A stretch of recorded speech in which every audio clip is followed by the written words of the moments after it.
Hey guys, it's Jerad with RVI, and today we are talking about the top 3 things to look for when purchasing a braking system when flat towing a car on all 4 tires behind a motorhome.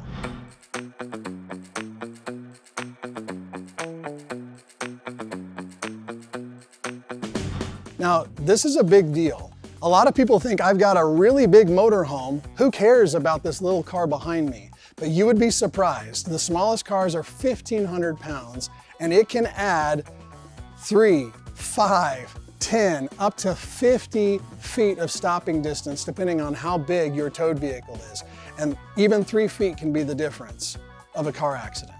So you want to make sure that you choose wisely when you're picking a braking system. And there's really 2 types in the market. Number 1, there's portable. And that means it's the kind of braking system that has a handle. You put it in front of the brake pedal in the driver's seat area, and it pushes on the brake pedal. And then you have permanently installed. And this kind gets installed permanently somewhere in the towed vehicle, and it's actually pulling on the brake pedal.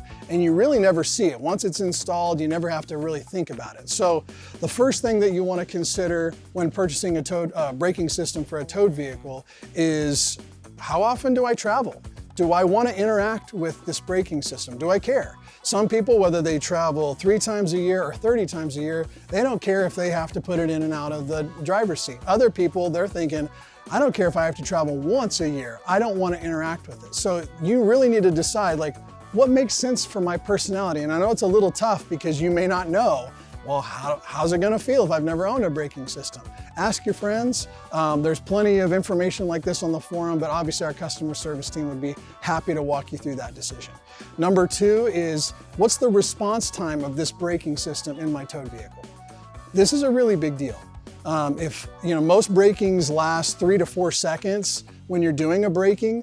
If your braking system can't get on the brake and get on it fully in half a second, that's a problem. So you want to make sure that you have the kind of braking system that can get to full braking if necessary within half a second.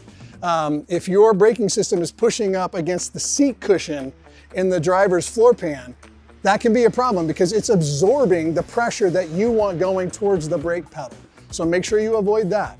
And then the last thing is technology.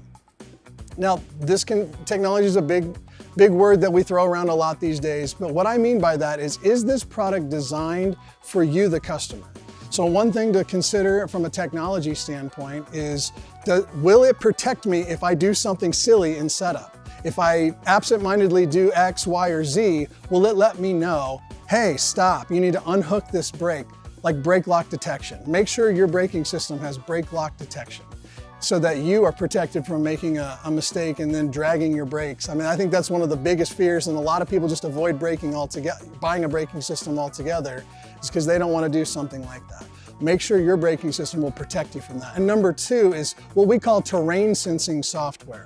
Terrain sensing software is so critical from a technology standpoint. There are algorithms in some of these braking systems and not in others.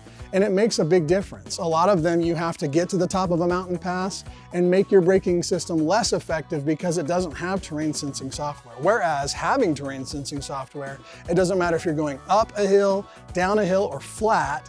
It doesn't matter if you're in traffic, if you're just cruising at 70 down the road, it's going to respond the same way every single time. And that matters so much, especially when you're going down a mountain pass.